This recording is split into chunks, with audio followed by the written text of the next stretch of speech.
ਸੈਲਾਬ ਆਉਣ ਤੋਂ ਪਹਿਲਾਂ ਆਟੇ ਦਾ ਰੇਟ 2600 ਰੁਪਿਆ ਸੀ ਤੇ ਸੈਲਾਬ ਆਉਣ ਤੋਂ ਬਾਅਦ ਉਸੇ ਆਟੇ ਦਾ ਰੇਟ 4000 ਰੁਪਿਆ ਹੋ ਗਿਆ। ਕਿਉਂ? ਕਿਉਂਕਿ ਜਿਨ੍ਹਾਂ ਇਲਾਕਿਆਂ ਦੇ ਵਿੱਚ ਸੈਲਾਬ ਆਇਆ ਉਹਨਾਂ ਦਾ ਰਾਸ਼ਨ ਪਾਣੀ ਰੁੜ ਗਿਆ, ਪੂਰੇ ਸਾਲ ਦਾ ਰਾਸ਼ਨ ਪਾਣੀ ਰੁੜ ਗਿਆ।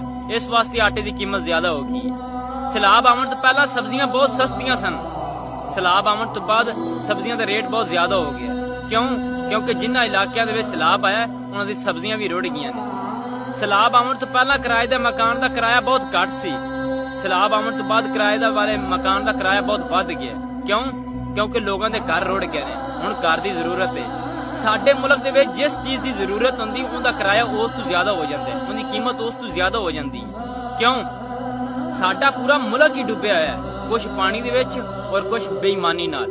ਇਸ ਵਾਸਤੇ ਮੈਂ ਹਰ ਵੀਡੀਓ ਦੇ ਵਿੱਚ ਕਹਿੰਦਾ ਹੁੰਨਾ ਕਿ ਅਸੀਂ ਨਾਮ ਦੇ ਮੁਸਲਮਾਨ ਆ, ਬਾਕੀ ਸਾਡੇ ਵਿੱਚ ਕੰਮ ਮੁਸਲਮਾਨਾਂ ਵਾਲੇ ਕੋਈ ਨਹੀਂ ਤੇ।